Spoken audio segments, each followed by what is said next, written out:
So last time we have studied about the state function. State functionचा अर्थ लक्षात येते का बघा. स्टेट फंक्शन्स म्हणजे काय? These are the factors, these are the variable factors whose values त्यांच्या व्हॅल्यूज कशा असतात? whose values depends upon the state of the current state of that system and they are independent of the path which are used to bring this change. म्हणजे त्यांच्या values कशावरती independent असतात? the path.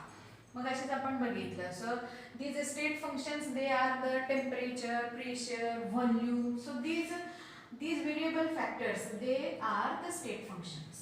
ठीक आहे. आता next बघूया path function. path function शब्दामध्येच अर्थ आहे बघा.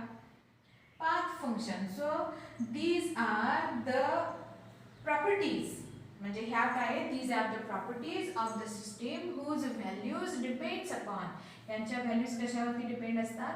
which depends upon the path which is used to perform this change or to carried out this change. कुठला तुम्ही या ठिकाणी वे वापरला. मग असे आपण बघितलं initial state and final state वरती ज्यांची व्हॅल्यू डिपेंड आहे property. these properties are the state functions but these path functions these are the properties whose values depends upon कशावरती डिपेंड आहे? the path which is used to carry the change in the system particular state ला reach होण्यासाठी. म्हणजे suppose initial state आहे, ही initial state आहे, आणखी ही काय आहे? फायनल स्टेट आहे. इनिशियल स्टेट पासून फायनल स्टेट पर्यंत येण्यासाठी हा पहिला पाथ वापरला, हा दुसरा पाथ वापरला, तिसरा पाथ वापरला. So these are the properties whose values they changes when the path is changed. म्हणजे तुम्ही वे कुठला वापरला त्याच्यावरती याचा चेंज कशावरती अवलंबून आहे? पाथ वरती अवलंबून आहे. For example the work done. आपल्याला याचं एक्सप्रेशन बघायचंच आहे. So maximum work done, minimum work done हे कधी होतं? वर्क डन कस जे आपण वर्क डन आहे. So this work done this is the property which is the path function because its value it changes as the path changes. जसं तुम्ही path बदलाल तसं याची काय होते? व्हॅल्यू चेंज होते. त्याच्यानंतर हे वर्क डन झाल्यानंतर हीट जी असते हीट एनर्जी आपण different chemical reactions are there where the heat energy is इव्हॉल्व्ड.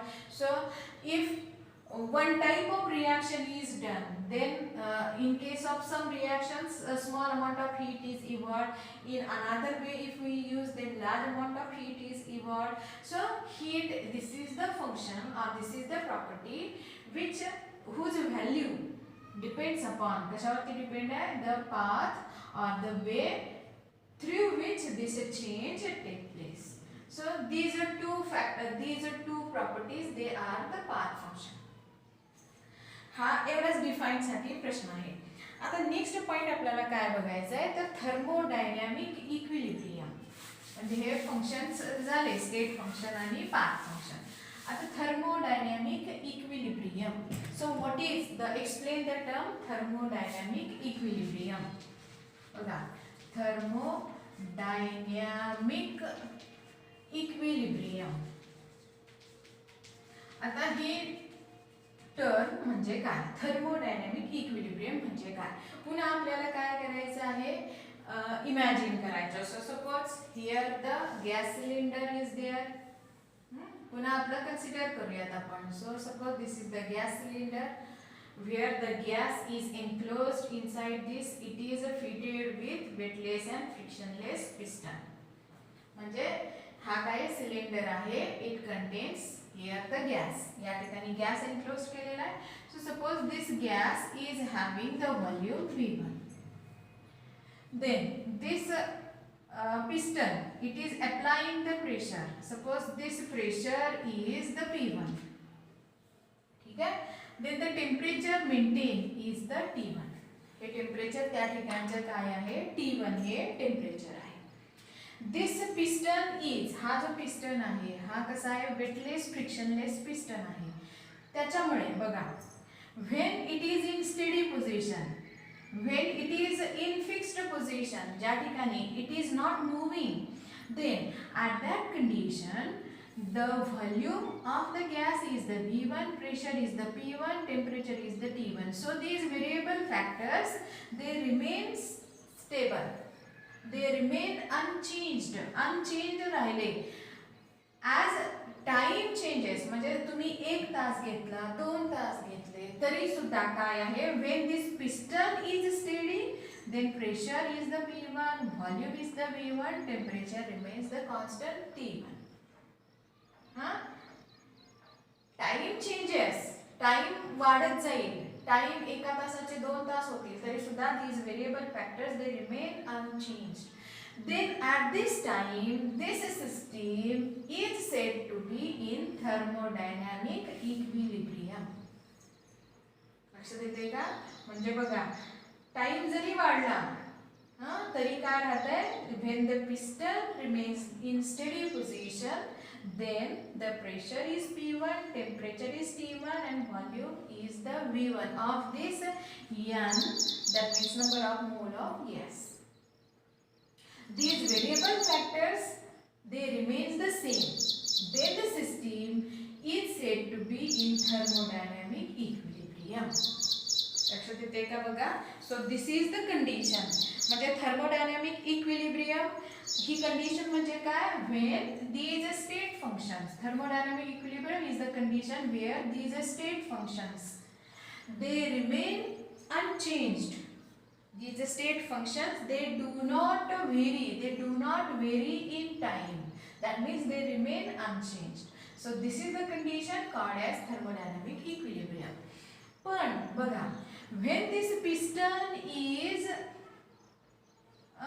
हा piston काय केला, when we move in upward or either in downward direction, that means the position of the piston if it is changes, म्हणजेच काय होणार आहे, that will be the another state of the system.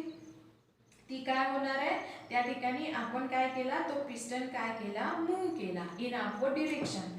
जर आपण काय केला, हाच पिस्टन बघा, ठीक आहे, हाच पिस्टन आपण वरच्या दिशेने मूव केला, म्हणजे या ठिकाणी वरती आणला हा पिस्टन, तर काय होणार आहे, दिस गॅस विल एक्सपांड, हा गॅस एक्सपांड होईल. Then at that time the volume will be the V2, we decrease the pressure, that means the pressure will be the P2. So these variable factors they will change. त्यावेळेस काय होणार आहे, हे जे factors असतील ते change होतील. ते चेंज झालेले जे फॅक्टर्स असणार आहे, so suppose that is the another state of the system. ही काय आपण एक्सप्लेन करणार, this is the final state of the system किंवा second state of the system, आपण असं त्याला एक्सप्लेन करणार. ठीक आहे. So whenever this change taking place, म्हणजे ज्या ज्या वेळेस हा चेंज होत राहतो त्या त्या वेळेस काय होणार आहे, here the temperature, pressure, volume they are not specified and they very continuously. म्हणजे या ठिकाणी मगाशी कसं इथे स्टेबल राहिलं होतं, परंतु आता काय होणार आहे, these variable factors they changes as the time varies or as this piston it moves. तो पिस्टन पुन्हा तुम्ही थांबवला फिरवायचा, again at this fixed position, then this system will attain the another condition where volume is V2, pressure is P2, temperature is T2. Again they will be in the equilibrium, which is again called as a thermodynamic equilibrium.